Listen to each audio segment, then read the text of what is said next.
Mais vous avez, vous, à votre actif, Slow Success, l'art de réussir à pas de tortue.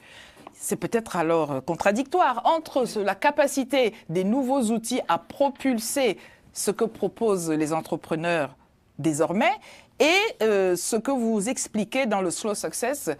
Il faut trouver le juste milieu. Alors, réussir à pas de tortue, alors que justement ces outils-là permettent d'aller plus vite que l'éclair. Qu'est-ce que vous voulez nous dire entre deux? L'art de réussir à pas de tortue, to succeed at total path, s'il fallait dire en anglais. L'idée ici, c'est dans un monde qui va très vite, où on a justement des influenceurs, des TikTokers, des YouTubers, les enfants sont perturbés par rapport au modèle de réussite. Et on sait que nous qui sommes là, c'est le travail qui qualifie. Et en fait, ce livre, c'est un plaidoyer pour ramener au travail et de considérer qu'aujourd'hui, si on n'a pas fait certaines choses à tel moment, on a raté sa vie. Et donc, je voulais justement encourager tous les porteurs de projets, tous ceux qui sont dans une quête de quelque chose, à reconsidérer la notion de succès et de réussite à leur propre rythme et non pas sur des influences externes.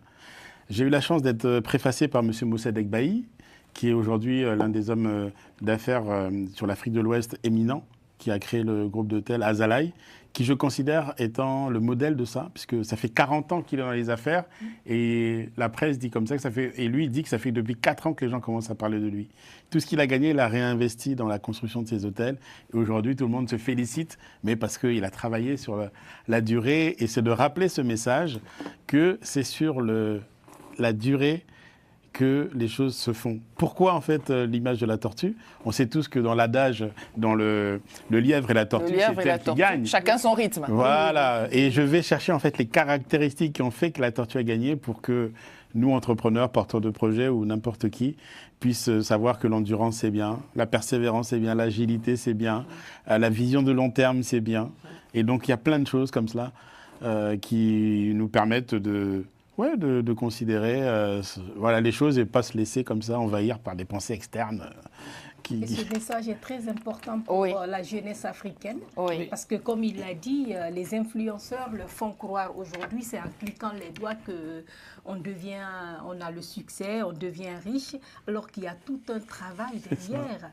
Et c'est à pas de tortue justement que le succès vient. Voilà. Je vous souhaite beaucoup de succès avec cet ouvrage. Merci. Il y a un chapitre sur lui. On devrait même l'enseigner dans les écoles. Ah ben j'espère. Oui, non, mais dans les écoles, il y a un programme, il faut l'avoir fini avant le premier trimestre. Celui qui a avalé, a avalé. Celui qui n'a pas avalé est un cancre. Je suis fâchée avec l'éducation. Bon, Faith, c'est cadeau pour vous. Alors, donc, chacun son rythme, parce que vous disiez tout à l'heure qu'on peut se dire, je n'ai pas ci, je n'ai pas ça. Il ne faut pas regarder ce que l'on n'a pas et le temps qu'on n'a pas. Il y a ça aussi qui encourage beaucoup de gens. On est là, on dit, oui, je regarde. Pourquoi ma copine qui commence, elle a commencé hier, pourquoi elle a déjà 100 abonnés, 200 abonnés? On s'en fiche, les gens ils regardent plus les numéros d'appels, combien d'abonnés qu'on a, ça compte même pas. Combien de vues qu'on a, ça compte plus. Qu'est-ce qui compte? Mais qu'est-ce qui compte, c'est consistency. C'est ça. Ouais. C'est de pouvoir répéter les choses avec endurance. C'est show up. Fais comme si, même quand tu es fatigué, quand tu n'as pas de force, quand il n'y a pas de morale, il faut penser comme si c'est un CDI. C'est vrai. Parce qu'un jour, ça va devenir ton CDI. C'est vrai. Et oui, parce que pour aller au travail, on ne se dit pas j'ai mal au ventre, demain j'y vais pas. Ouais. C'est les sentiments comme ça. Et quelque part, vous êtes en train de dire que quand on veut réussir, qu'il vente ou qu'il neige, il faut se forcer. Il n'y a pas d'excuse. Oui.